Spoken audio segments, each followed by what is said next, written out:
Olá, boa noite. Boa notícia, entrevista hoje o ministro da Controladoria Geral da União, Vinícius Marques de Carvalho. Ministro, muito obrigado por aceitar nosso convite e estar conosco hoje. Eu que agradeço, boa noite.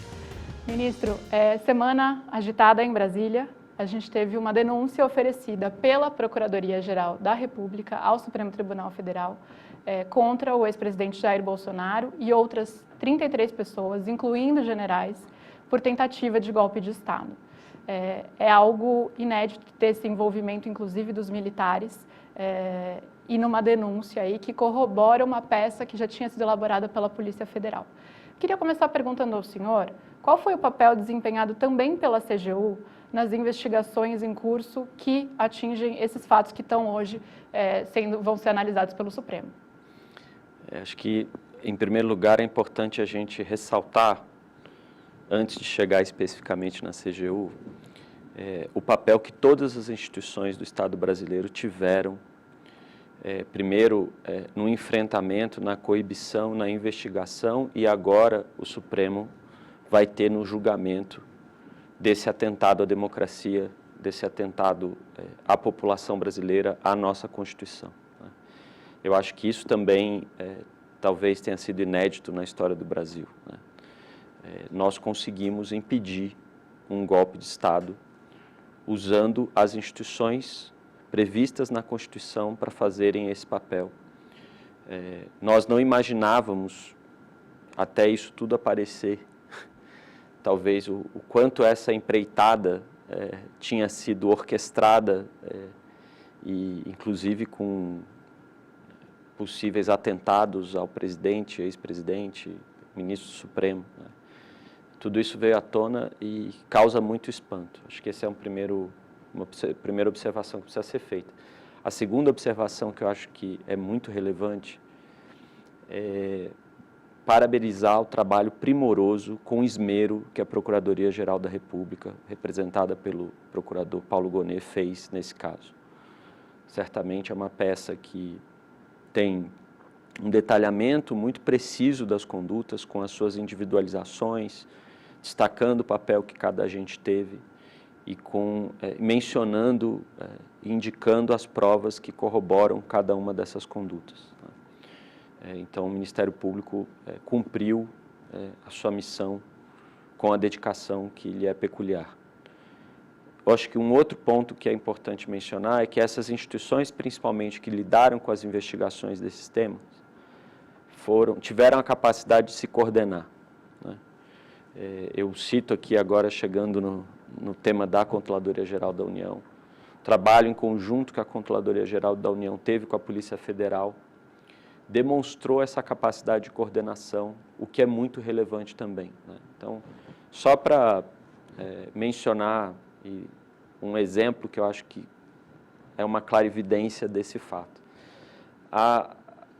Essa história toda, quando a gente vai lá no comecinho dela, como que isso tudo, no fim, inicia, ela começa com uma investigação sobre o cartão de vacina do ex-presidente da República. Essa investigação começa na CGU. Foi identificada a fraude no cartão de vacina do ex-presidente da República. Essa fraude no cartão de vacina foi bem delimitada e bem desenhada pelos técnicos da CGU e onde ela tinha sido feita e por quem ela tinha sido feita, principalmente lá em Duque de Caxias, no Rio de Janeiro. Essa investigação ela foi levada à Polícia Federal.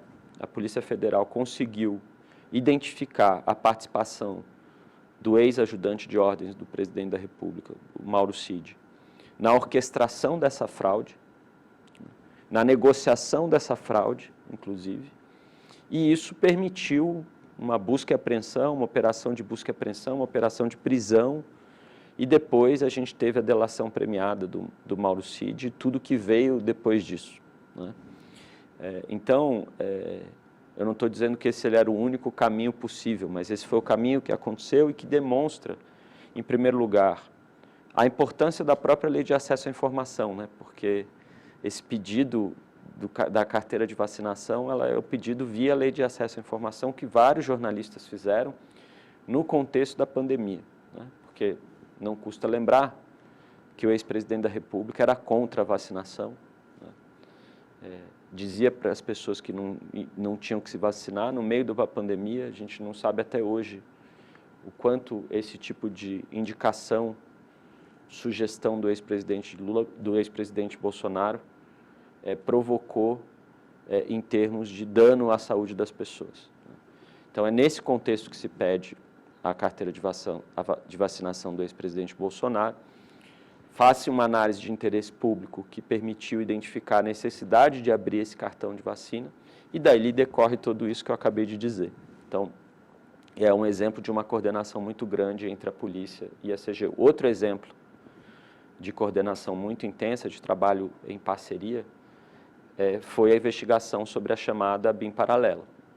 Nesse caso também, o trabalho da CGU foi muito relevante, porque nós entramos na ABIN, montamos uma estrutura de investigação lá dentro, isso permitiu que a CGU tivesse acesso aos arquivos que estavam no servidor das impressoras da ABIN e pudessem, por meio desses arquivos, imprimir uma série de documentos que foram utilizados para espionar ilegalmente pessoas nesse país, dentro desse contexto da BIM paralela, e tudo isso foi encaminhado para a Polícia Federal e faz parte de toda essa encenação, né, que não é uma encenação porque foi verdade o que aconteceu, né, de todo esse processo que foi construído por meio de todos esses elementos para se tentar um golpe de Estado nesse país. Então, assim, tem coisas nessa história que parecem um pouco caricaturais, mas tudo isso é muito sério. Né? A gente esteve perto de perder a nossa capacidade como cidadãos e cidadãs no Brasil de escolher os rumos do país. Né? Teve perto de ter uma eleição deslegitimada, de ter uma eleição anulada por vias ilegais. Isso é muito grave. Né? E, felizmente, as instituições, a cidadania brasileira, o povo brasileiro conseguiu resistir e agora a gente está vivendo esse processo de investigação e de julgamento necessário das condutas de quem eventualmente participou de tudo isso. E, ministro, tudo isso que o senhor descreveu foi suficiente até agora para que o ex-presidente Bolsonaro fosse indiciado pela Polícia Federal e agora denunciado pela PGR. Queria uma análise do senhor como jurista. O senhor é doutor, professor de Direito.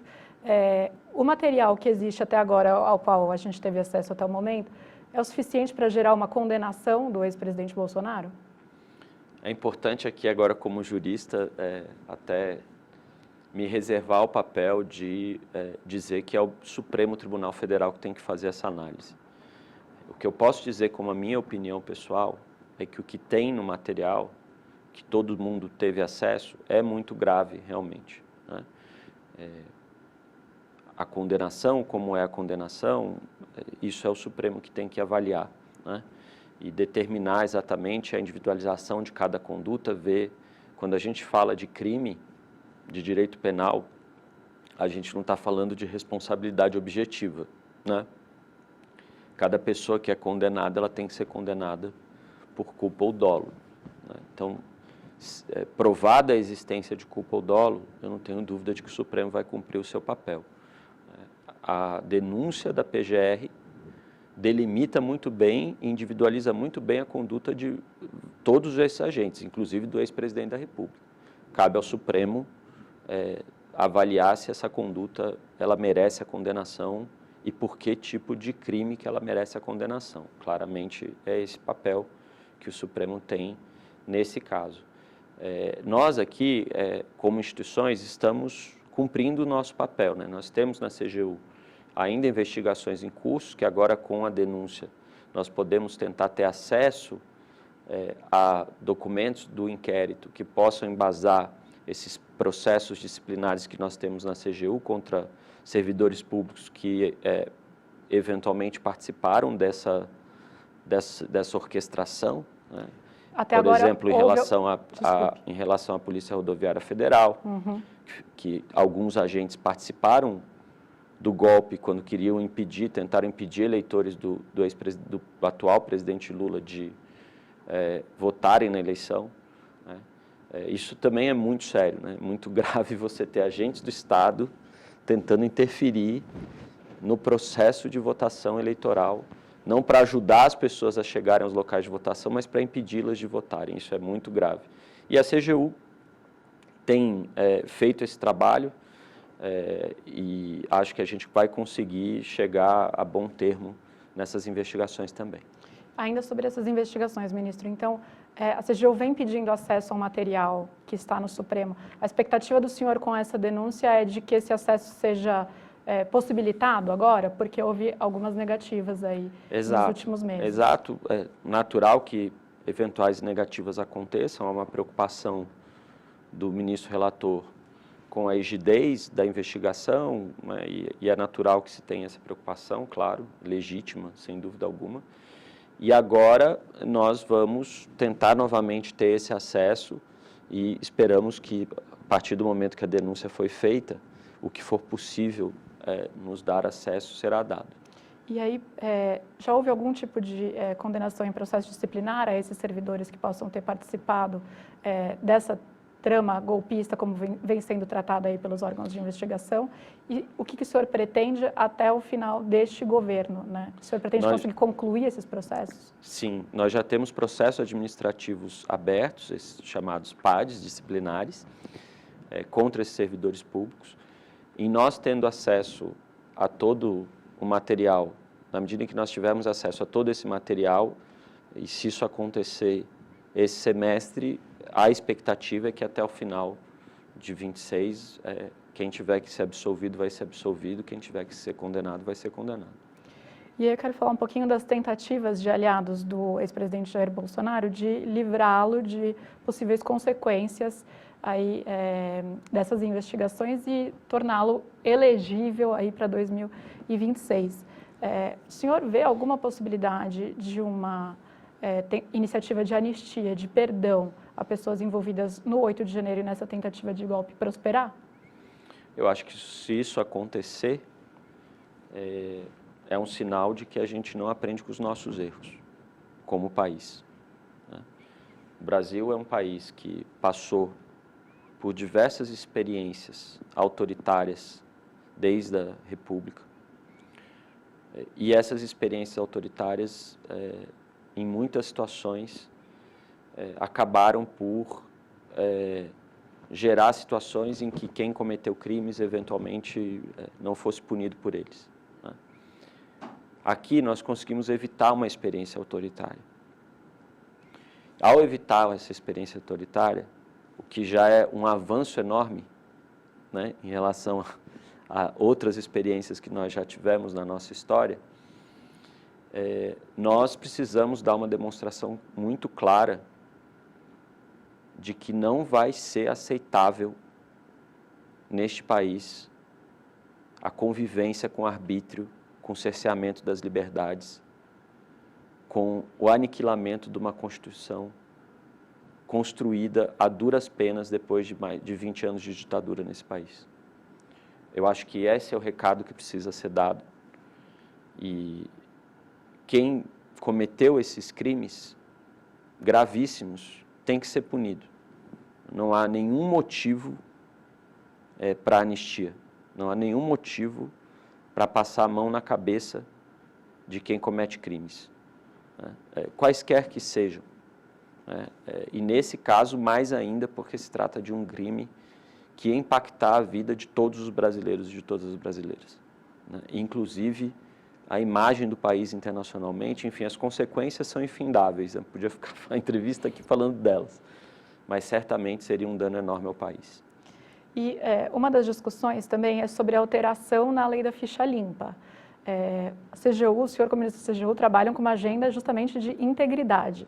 Queria entender, para além dos efeitos disso com relação à situação do ex-presidente Bolsonaro, qual seria o efeito, o impacto de uma alteração e uma flexibilização na lei da ficha limpa da maneira como a gente a tem hoje?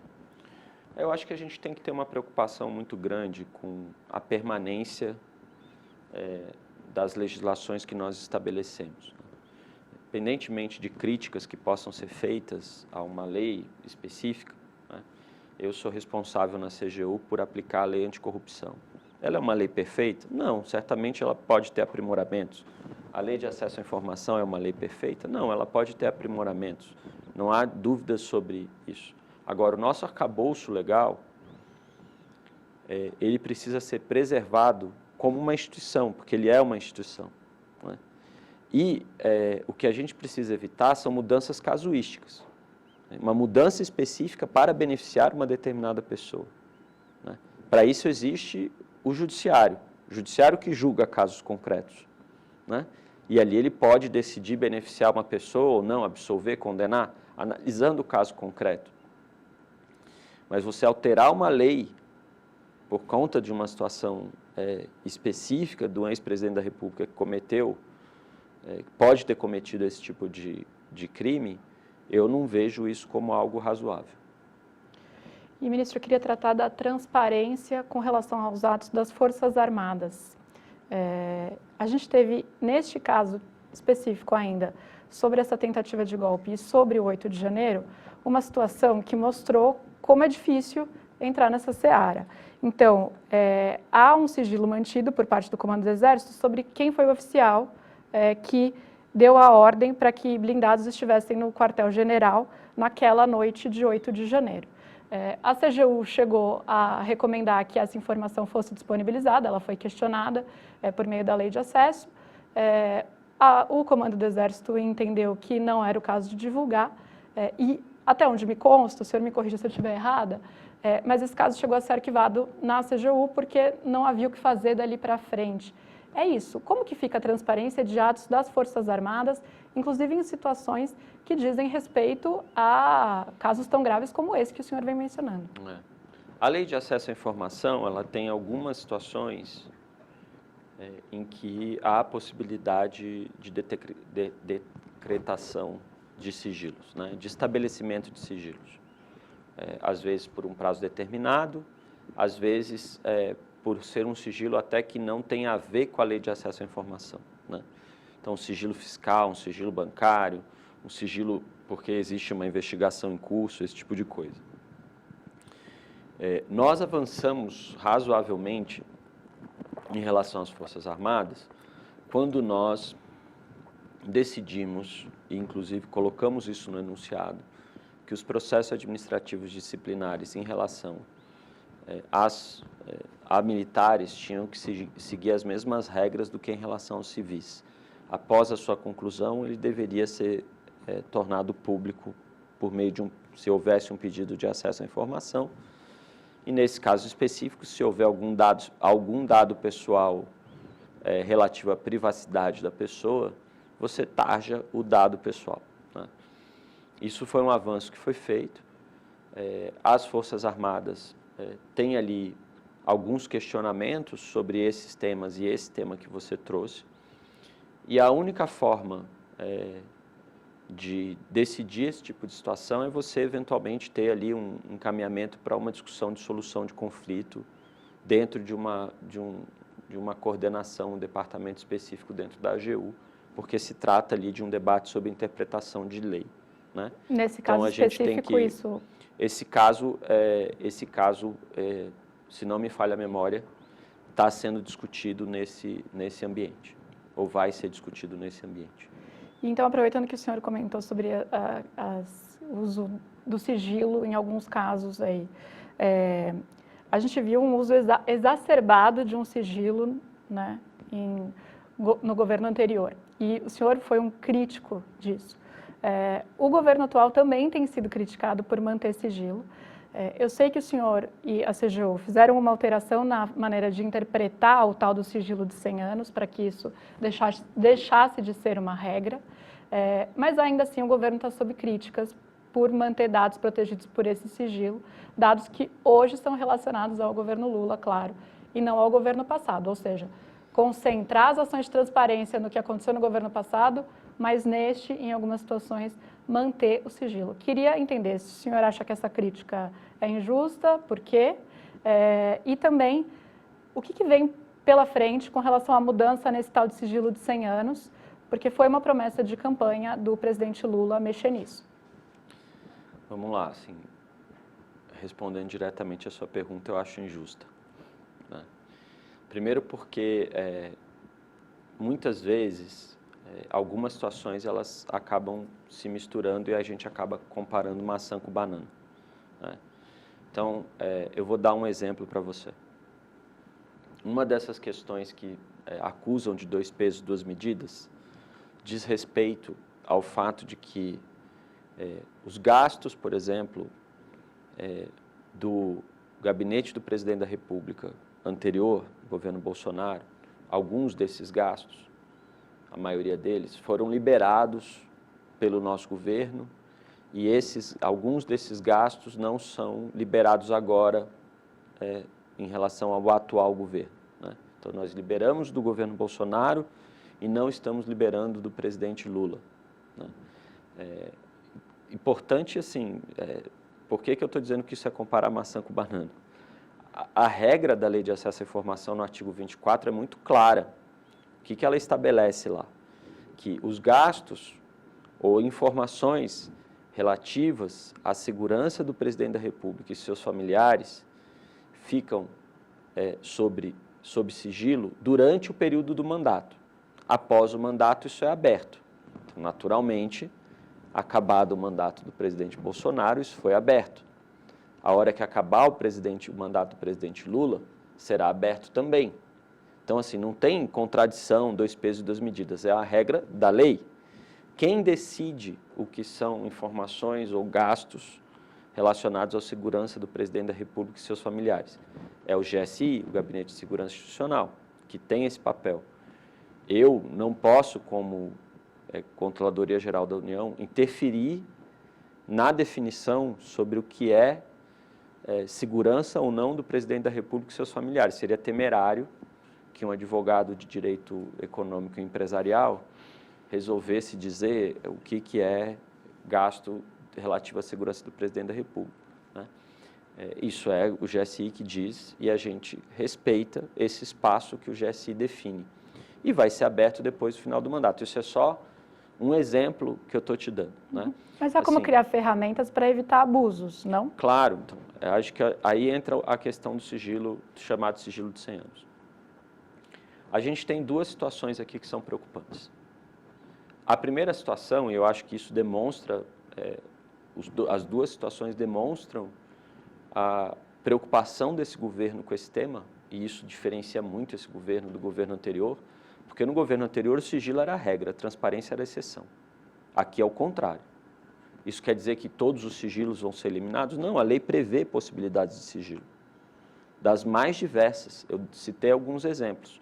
E um muito conhecido é o sigilo relativo a dados pessoais relacionados, não é qualquer dado pessoal, e o governo anterior fazia essa confusão, relacionados à privacidade, à intimidade e à honra das pessoas. Então, se eu peço uma informação, ainda que seja de um servidor público, vou dar um exemplo aqui, digamos que haja um pedido, e eu dou esses exemplos, as pessoas acham que eles não existem na vida real, eles existem na vida real. Digamos que alguém peça, via lei, acesso a um prontuário médico de um funcionário do governo ou de alguma pessoa que não é servidora pública, porque ela quer saber se aquela pessoa é soropositiva, tem o vírus do HIV, por exemplo. Isso tem que ser aberto? Evidentemente, isso é um caso de sigilo relativo à privacidade da pessoa, de qualquer pessoa. É um direito que a pessoa tem, né? Então, assim, essas situações, elas existem. Existem situações de pedidos de pessoas querendo saber se a esposa está recebendo Bolsa Família, querendo saber se um parente está tendo direito a algum benefício do INSS, querendo saber a nota do Enem de alguém. Tudo isso existe. E existe esse artigo 31 para essas situações, né? E o que o artigo 31 diz? Que nessas situações relativas à honra, intimidade, privacidade, você pode colocar em sigilo por até 100 anos. Todos os casos de sigilo, e aí o governo anterior colocava vários casos de sigilo que não tinham nada a ver com isso, entrada em prédio público. O governo anterior colocou o sigilo de 100 anos por dado pessoal na entrada. Lembra aquele caso do chamado, conhecido como pastores do MEC? Uhum. Eles colocaram sigilo de 100 anos na entrada dessas pessoas no prédio do MEC. Isso não tem nada a ver com privacidade. Prédio público, Entrada de pessoas em prédio público não tem nada a ver com privacidade. Então, a gente tem uma preocupação, primeiro, com deixar claro que nem todo caso precisa ser 100 anos. Eu sei que para o jornalismo, muitas vezes, não faz diferença entre 15 e 20 anos. A notícia é ali no quente, tem que ser na hora. Mas, às vezes, para os historiadores, faz. Que acho que a crítica que se faz a essa interpretação nova é de que é 15 anos, mas pode ser prorrogável, né? Sim, foi restringido até de o limite 100. legal, que é 100 anos. Aí criou-se uma confusão, criaram o sigilo eterno. Gente, vamos lá, questões básicas. A lei prevê até 100 anos. Se eu estou dizendo que a presunção é 15 e que se alguém quiser dar mais que 15 tem que justificar e depois renovar por mais 15 que seja, também tem que justificar, é óbvio que o limite é o 100. Eu não posso revogar a lei por uma resolução. Né? Isso é, assim, direito, introdução ao estudo do direito 1. Né? Então, assim, não existe essa possibilidade. A gente tentou bater nessa questão e também discutir, e por isso o debate sobre um projeto de lei, mas a gente pode tentar viabilizar isso de outros modos também, evitar os abusos. Como é que a gente evita os abusos? A gente evita os abusos criando a regra do teste do interesse público. Porque o que a lei diz é, se houver um interesse público se houver consentimento, mas se não houver consentimento, houver interesse público neste dado pessoal relativo à privacidade de uma pessoa, isto deve ser aberto. Só que não tem uma interpretação, uma delimitação, uma regulamentação clara de como que se analisa esse interesse público. E nós estamos tentando organizar esse teste do interesse público para viabilizar que isso aconteça com mais frequência e evitar esses abusos. E o senhor vem falando de enviar ao Congresso uma alteração nessa legislação que prevê até 100 anos para o sigilo. Quando que isso vai acontecer e o que vai ser alterado? Qual é a sugestão, aliás, ao Congresso? Esse projeto de lei está em discussão na Casa Civil. Claro que tem uma decisão política sobre enviá-lo ou não. Né? Nós temos que ter uma preocupação também com a rigidez da Lei de Acesso à Informação. Uma discussão é uma alteração pontual no artigo 31. Outra coisa é discutir uma alteração em outros temas da lei. E como que o Congresso pode fazer essas discussões e tudo mais. Então, tem uma análise aí para ser feita.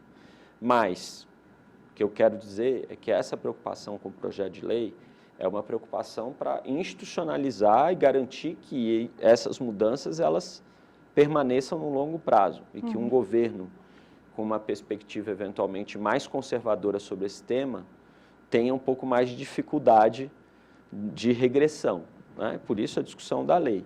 Agora, nós já estamos cumprindo a promessa do presidente Lula. O presidente Lula deixou muito claro que ele não quer sigilos abusivos. Né? E essa promessa ela está sendo cumprida, eu não preciso de lei para cumprir essa promessa.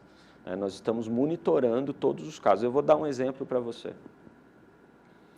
E é engraçado, né? Porque isso fica na conta do governo, do presidente da República, e muitas vezes são questões burocráticas muito específicas. Né? O ano passado, nós tivemos 700 casos de indicação de sigilo pelo artigo 31, que é esse dos 100 anos, no INEP, que é o Instituto Nacional de Educação, que organiza o Enem. O que acontecia? Até de 2009 para frente, as notas do Enem estão nos sistemas. Né? O aluno vai lá e acessa. Quem fez a nota de 2009 para trás não estava no sistema, então as pessoas tinham que pedir a sua nota via LAI. Então eu vou lá e peço a minha nota no Enem via LAI. Quero colocar no meu currículo, por exemplo, e não lembro. Só que, para eu provar que eu sou eu, era exigido um tipo de padrão naquele GovBR, que é o aplicativo do governo e tal, que você pode fazer um monte de coisa ali, que era o chamado padrão ouro. As pessoas normalmente não têm esse padrão ouro. Então, o sujeito que pedia a nota dele no Enem, ele não conseguia provar que ele era ele pelas exigências que eram feitas. E aí, artigo 31, você está pedindo um dado pessoal de terceiro. Né? se você não está provando que você é você. E aí, 700 casos do chamado sigilo de 100 anos, né? Que não tem nada a ver com o desejo do governo, com a orientação do governo.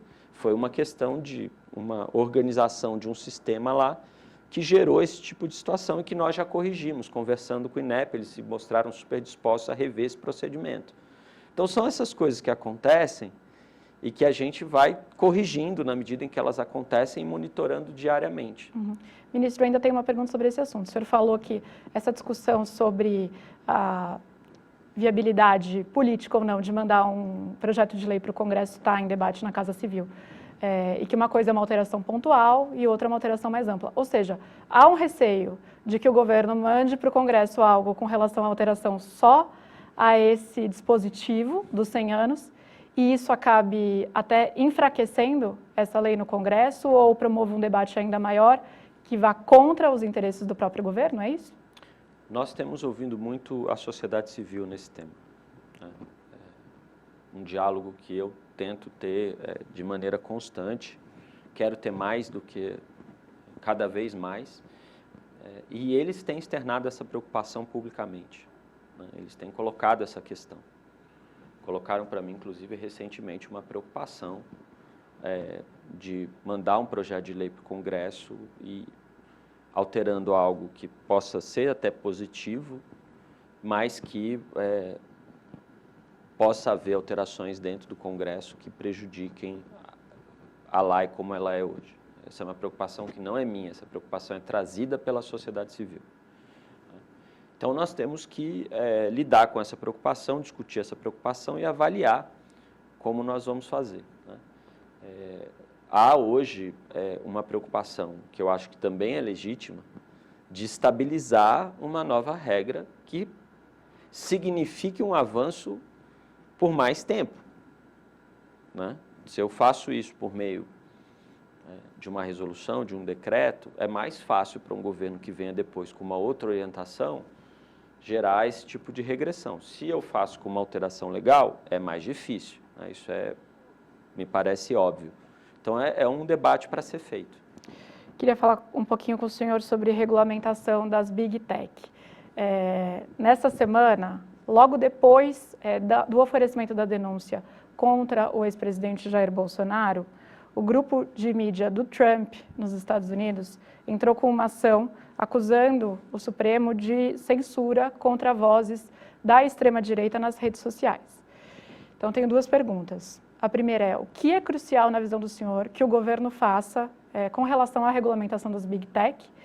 E se o senhor acredita que ter Trump na Casa Branca vai dificultar esse trabalho no Brasil ou uma coisa não tem nada a ver com a outra? Não, em primeiro lugar, o Brasil é um Estado soberano que tem direito de regular setores econômicos que têm um impacto na vida da população, né? Esses impactos eles acontecem de diversas formas, né? Você pode regular um setor porque ele tem externalidades que geram efeitos negativos sobre a população, né? Então, por exemplo, questões relacionadas à poluição, por exemplo, né? Você pode regular setores que têm impactos sociais, você pode regular setores que têm impactos concorrenciais, né? Que são monopólios naturais, enfim, esse tipo de coisa. Então, isso qualquer Estado no mundo faz dentro do seu campo de soberania. Você tem uma discussão sobre as Big Techs, que são um mercado, de um lado, muito intensivo em inovação, né? Toda hora tem mudança, esse tipo de coisa. Ao mesmo tempo, são mercados em que, a partir de um determinado momento que uma empresa detém um poder econômico muito grande, é muito difícil você contestar esse poder, né? Por uma série de características econômicas que eu não vou entrar no detalhe, mas tem uma expressão em inglês que se usa muito nesse tipo de dinâmica competitiva nesses mercados, que é the winner takes it all, né? O vencedor leva tudo. É a ideia de que você não compete mais dentro dos mercados, você compete pelo mercado, você compete para ter o monopólio. E depois que você tem esse monopólio, você tem duas formas de mantê-lo. Ou inovando, criando coisas novas para que as pessoas continuem achando que você é o melhor e que, portanto, é importante estar ali, ou criando barreiras à entrada. Essas barreiras à entrada podem ser criadas por meio de mecanismos de aprisionamento das pessoas. Esses mercados eles têm efeitos de rede, então quanto mais gente tem utilizando aquela plataforma, maior a utilidade para o outro, né, que também está utilizando aquela plataforma. Você tem, são mercados de múltiplos lados, então você tem um lado do consumidor, você tem um lado da publicidade, você tem vários lados aí nesse mercado que permitem que essas empresas entrincheirem o seu poder. E elas podem usar isso para capturar a legislação, para manter esse poder, para criar barreiras à entrada das mais diversas.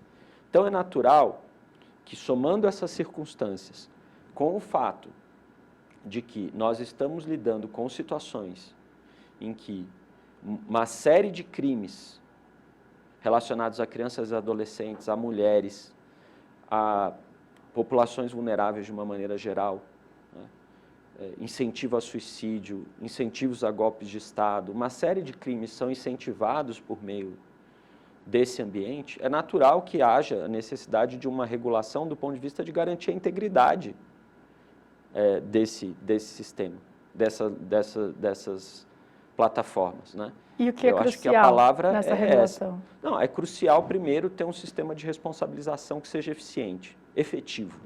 Eficiente, no sentido de punir rápido quem precisa ser punido, e efetivo, no sentido de gerar o efeito dissuasório, que é o efeito o incentivo para que não se repita, para que não se continue fazendo, né?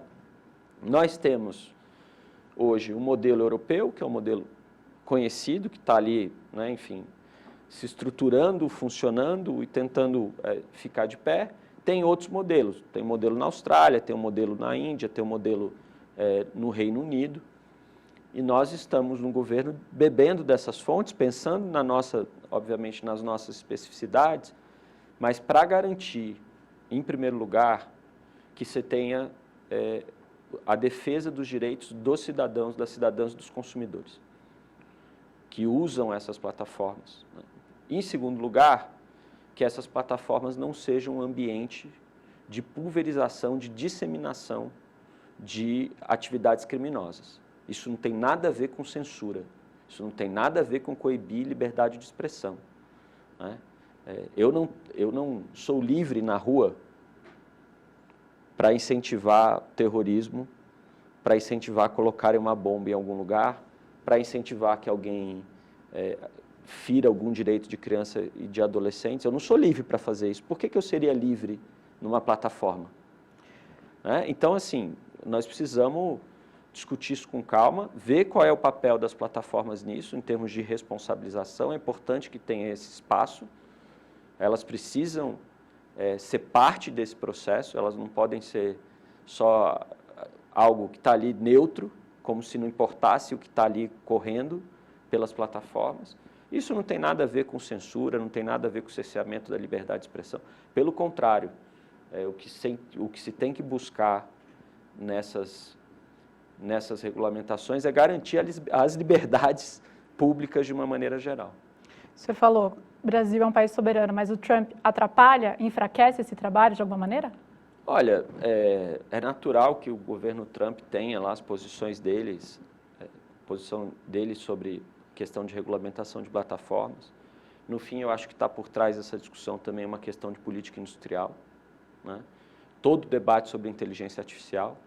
Nós vimos o que aconteceu 2 semanas atrás com o lançamento de uma ferramenta de inteligência artificial por uma empresa chinesa, o impacto que isso teve no mercado mundial, no mercado norte-americano, no mercado financeiro como um todo. Então, tem discussões de política industrial aí que a gente tem que ter muito claro também, e que a gente tem que entender o cenário e reagir ao cenário e lidar com o cenário, né?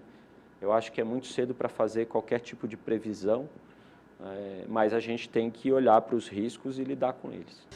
Ministro, o ministro do Supremo Tribunal Federal, Flávio Dino, determinou nesta semana que a CGU audite emendas parlamentares que foram liberadas no ano passado sem a especificação de uso.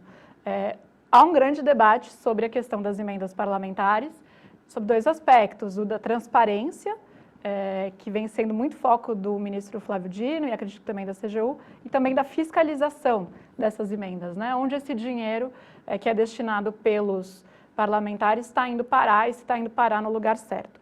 Então, primeiro, com relação a essa decisão do ministro Flávio Dino, o que a CGU pretende fazer para cumprir essa determinação, se isso está em linha com os trabalhos que já vêm sendo feitos? Isso está totalmente em linha. O ministro Flávio Dino tem determinado, desde o começo da atuação dele nesse caso, que a CGU faça uma série de auditorias. Nós já fizemos várias auditorias, com esses períodos de 60 dias, 90 dias, algumas até com menos. E isso tem sido feito cumprindo esses prazos e com muito esmero pela equipe da controladoria, né? Inclusive nos estados, nós temos superintendências em todos os estados que vão aos municípios. Nessas questões relacionadas às emendas PIX, por exemplo, você tem que ir nos municípios ver o que foi feito com o recurso exatamente, né? Porque a emenda PIX, chamada emenda PIX, é uma transferência direta de recurso, sem uma destinação específica. Então, para você descobrir o que foi feito com o recurso, muitas vezes você tem que ir ao município e tentar saber o que aconteceu. Então, é um trabalho árduo e é um trabalho que a CGU faz e que entra na nossa agenda dentro dessa perspectiva que você acabou de mencionar, né? Eu acho que é muito óbvio para todos nós que emendas parlamentares são um instrumento legítimo de alocação dos recursos públicos, né? O que há uma preocupação que eu acho que é do Congresso hoje, inclusive, é com esses mecanismos de transparência, de rastreabilidade e com o uso efetivo desses recursos, né? O parlamentar ele tem o direito de usar os recursos que ele pode usar via emenda parlamentar para decidir o que fazer com esses recursos nos municípios que ele acha importantes a alocação desse recurso. E o Poder Executivo tem o direito de dialogar com esse parlamentar e tentar garantir que o uso desse recurso seja feito de maneira harmônica com as políticas públicas, né? Seja feita de maneira coerente com as políticas públicas de uma maneira geral. Então, a gente precisa encontrar um equilíbrio nessas coisas, que obviamente tem a ver também com o uso efetivo dos mecanismos de controle. Eu tenho certeza que um deputado ou um senador que aloca um recurso no município de boa fé, pensando na construção de uma escola, ele não quer que esse dinheiro seja desviado. Porque se esse dinheiro for desviado, ele não vai conseguir construir a escola que ele prometeu com aquele recurso. Então, todos nós de boa fé nesse processo queremos transparência, rastreabilidade e o uso efetivo dos recursos, né? Então, se o dinheiro foi para construir uma escola, que se construa a escola da maneira mais eficiente possível e da maneira mais confortável possível para os alunos e mais rápida para também a escola ser entregue. Mas há deturpações que vêm sendo encontradas, tanto pelos órgãos de investigação, fiscalização, sem dúvida, como pela imprensa. Como fazer com que isso se torne algo perene e não dependente aí da boa vontade ou da determinação de um ministro no Supremo, que isso perpasse governos, e como fazer com que isso também não atravanque a agenda do próprio governo no legislativo, como aconteceu no ano passado em algumas ocasiões. Se nós avançarmos na agenda de transparência e rastreabilidade, e eu acho que todo mundo está indo nessa direção, nós vamos conseguir, só com isso, reduzir muito os riscos de desvio, né? A transparência é um dos mecanismos mais efetivos que existem de prevenção à corrupção. Isso não é mensurado por nenhum índice, né? Mas é verdade, a transparência ela viabiliza. Eu vou dar um exemplo para você. O ano passado, o Portal da Transparência teve um recorde de acessos, 28 milhões de pessoas. Só na parte do portal relativa a emendas parlamentares, teve um aumento de 2.000% de acesso. Isso certamente vai ter um impacto na prevenção à corrupção. Então, isso precisa funcionar bem. Outra coisa que precisa funcionar bem são os nossos mecanismos de fiscalização e controle, né? É óbvio que que haverá desvios, que haverá situações de corrupção, que haverá situações de mau uso dos recursos ou má gestão dos recursos, né?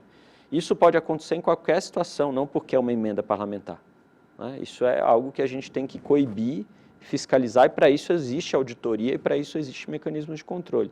E para isso que a gente na CGU tem utilizado instrumentos de inteligência artificial, inclusive. Nós temos um software chamado Alice, que é análise de licitação e contratos, que identifica problemas, inclusive nos editais de licitação, ou seja, antes da obra acontecer.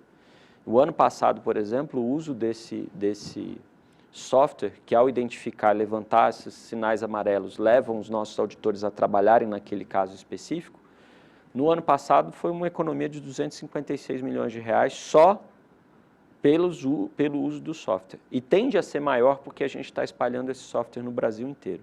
Os municípios estão tendo acesso, outros órgãos do governo federal estão tendo acesso e os estados também. Ministro, o senhor recentemente criticou o resultado do índice de percepção de corrupção divulgado pela Transparência Internacional, que mostrava que o Brasil tinha caído para a pior posição na série histórica. O senhor disse que esse índice era como uma conversa de boteco. E aí eu queria perguntar para o senhor, esse índice, independentemente de ter um questionamento à metodologia ou não, ele é levado em conta por uma série de tomadores de decisão, inclusive agentes econômicos em termos de financiamento e colocar dinheiro no país ou fazer decisões de investimento.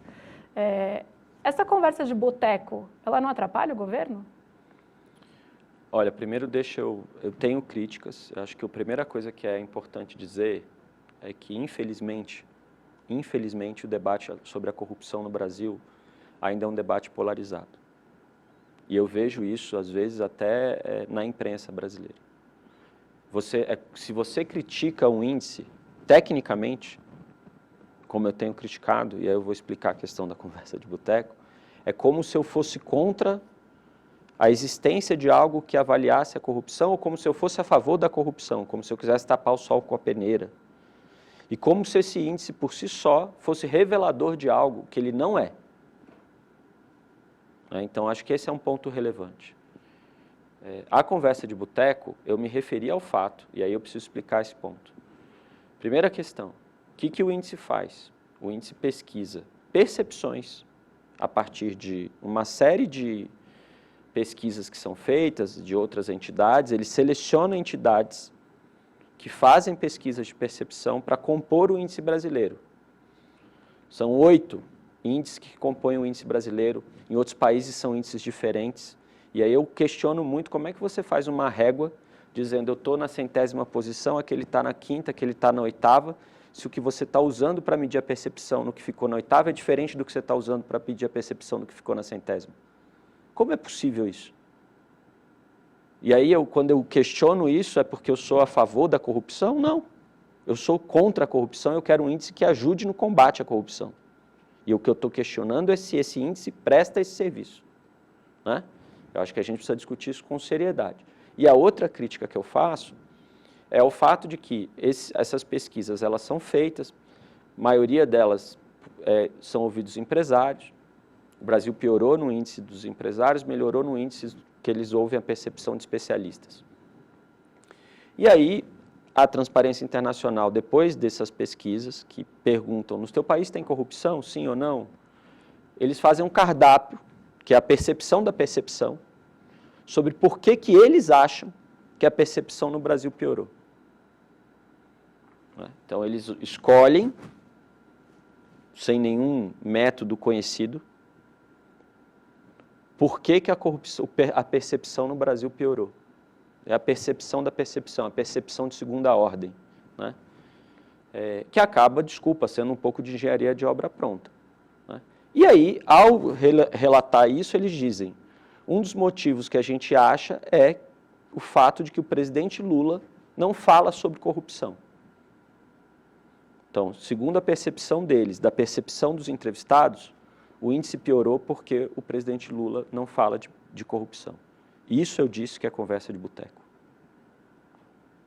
O índice a gente pode discutir tecnicamente e não tem problema nenhum. Eu estou aqui fazendo essa discussão.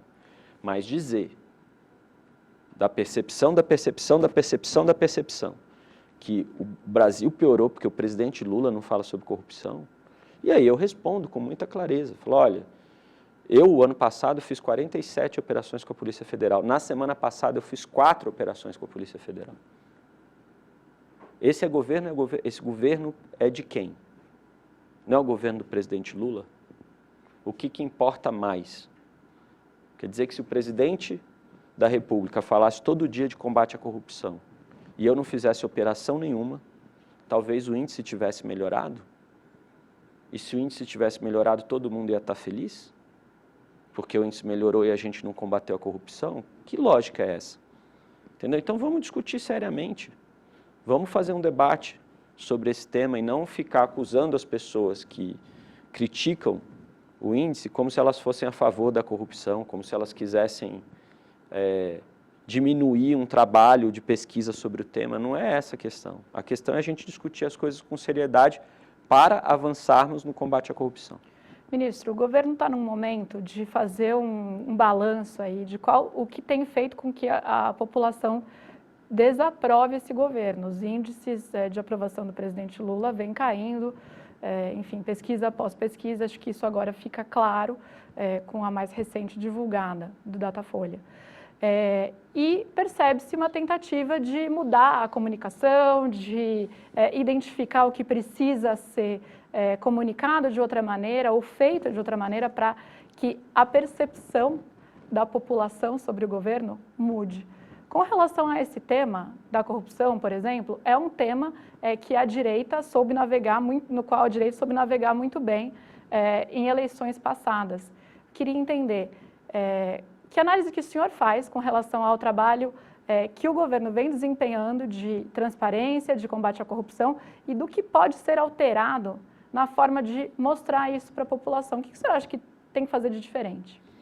Eu acho que é uma pergunta interessante porque, assim, essa questão do combate à corrupção,